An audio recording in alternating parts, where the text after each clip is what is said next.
Hey, this is Second Soundwave, and today I'm doing a video review that I put off for a while because I did an unboxing of this figure. However, I've had some trouble getting the footage to actually work with itself, and things weren't working too well. But yeah, I thought just, instead of trying to wait for that to finish, to just get the review done with. So, normally I wouldn't show the box in this, I would have shown it in the unboxing, but here's the box. It's his full armor unicorn, it's got the art and stuff, and it's actually, if you hold up, say, this to it, it's pretty much exactly the same size. But this is like a $32 kit. This is not a small kit. So, where's all that mass from? Well,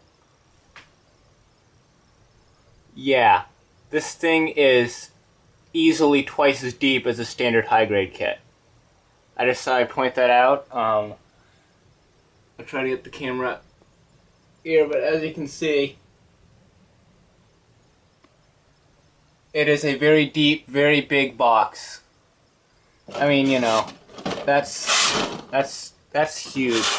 So yeah, enough time on this, let's get to the actual figure. So before we talk about the full armor parts, I'd like to just get out of the way some things that are just part of the unicorn mold. So we're just going to look at what you'd normally get if you got the normal unicorn in destroy mode. Excuse me. Now, of course, first of all, it would be red, not green.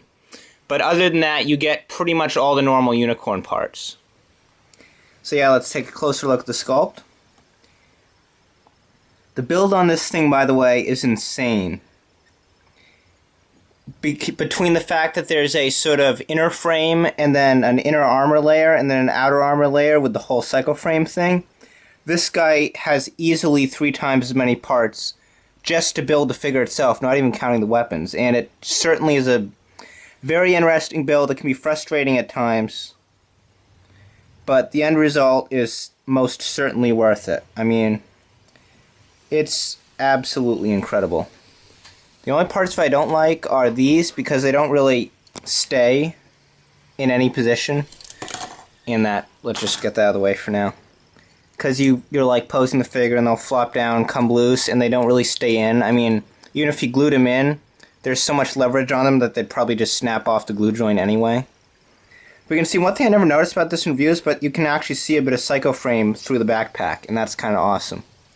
So yeah, let's get the shield back here. I have it on his back because the one thing you don't get with the full armor unicorn Gundam is a method to attach just a normal shield to his arm, because this isn't the shield that you normally get. You get some of the parts to make it, but you actually use the connector part to build this, which we'll get to in the second part of this where I talk about the full armor unicorn parts. But you can't actually build all 5 shields. But this visually is identical to the shield the unicorn comes with, just the unicorn one also had a C-clip on it, so you could attach it onto his arm like this.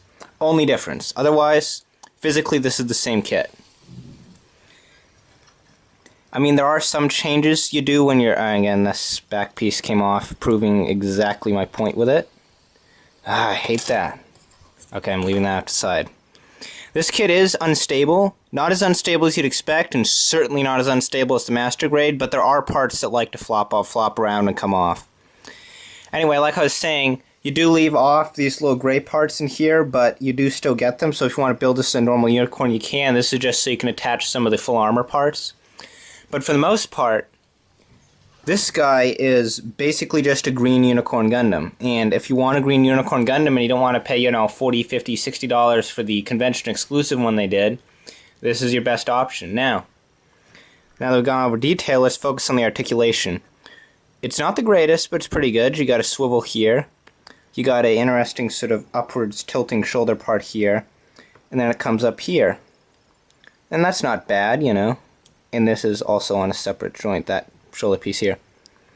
And then we get a swivel here. And then the elbows are where there's a bit of a problem, because the way the joint's designed, it only goes to here, but you can keep bending it.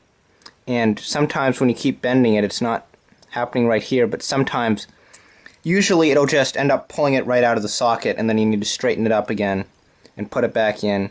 And it'll do that sometimes. It's not doing it right now, but it can do it, and it's extremely annoying. He does have a wrist swivel, and it is a swivel because the joint's so recessed you can't do anything else with it. Also, he has super tight wrist joints, like really tight. and that's kind of a shame. Actually, for that matter, all the polycaps on this kit, even if the joints themselves aren't unusually tight, they really had to be applied forcibly, like really forcibly. I'm not sure if they just like messed up when they were taking the polycap spray out of the mold on my kit and it like shrunk slightly or something, but a lot of the polycaps felt too small to go on the joints where they were supposed to go, in a way that's much tighter than I'm experienced with the past kits I've built. So yeah, he does have in the torso, we got a little bit of front and back movement, no real side to side movement, but you know, it's a high grade. Well, actually no, there's a little bit of tilt here and there, you know. Yeah, that's not bad. He's got swivel, and then here we got these, which come out a good bit. Although he has Reborn's hips, so it doesn't matter how far these come out because his leg can only go to there anyway. Although that is not a bad spread and actually a bit better than Reborn's. He's got a fused hip skirt up here, and I didn't separate it like I did with the Gym Sniper because this one doesn't actually have a wraparound part to hold it in, even if it's split. But yeah, you can bring it up, and it does kind of tend to push itself off its little connector there. Same thing happens with the crest. But his leg is double jointed to no real effect because this is the first joint, this is the second joint. That's all the second joint does, is that. There's no reason for it to even be there. It's just pointless. It could have been single jointed and would have worked just as fine. And again, Reborn's hip, so there's no real swivel here except for what you see. Then he's got ankle movement, which is okay. It's heavily restricted, but still not bad.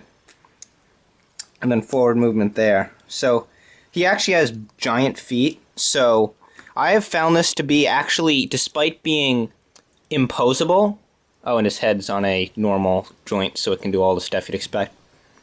Despite being an imposable kit, you can still actually, you can pose it even though it's not posable, as you'd expect. As in, the balance of it is just so good that it can actually pull off a lot of poses that the Reborns couldn't do just by being a pretty solid figure. You know, I mean, he's, and again, these are some horrible poses, but you know, just to give you an idea, and again, with a flight stand, he'd be perfectly fine, in my opinion. He's got, even though he can balance just as well on the ground. Now, for features, he's got these which swing out, and what I hate about them is they're not, there's nothing to keep them affixed. They're just, it's 3 slots and then 2 slots, and they just kind of wedge in. And when you bend them, you kind of have to keep pressing in on them so they stay in. It's a really poor design. It makes it feel more like a custom than an actual official kit.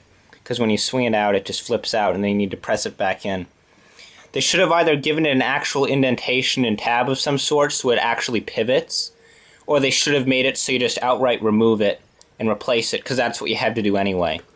But of course he does come with beam sabers, and they're pink, which is a nice change from the red that I'm used to. And you know, he's got arm-mounted beam sabers. I believe they're called beam tonfas, and they look awesome. I love that design idea, even if I don't like the way it's engineering-wise executed.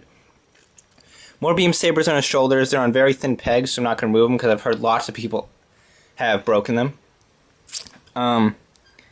His gun's nice. I like it a lot. It does have a hand for holding it, and if you'll notice, the peg's not rectangular. It's like this weird... Again, focus, focus, focus, focus. The peg's that weird triangular thing which does not fit in the rectangular hole of his hand. I mean, he can hold it, but it won't be tabbed in. It's a really poor design in my opinion. But it is a rifle, he can hold it. It's got a tab back here.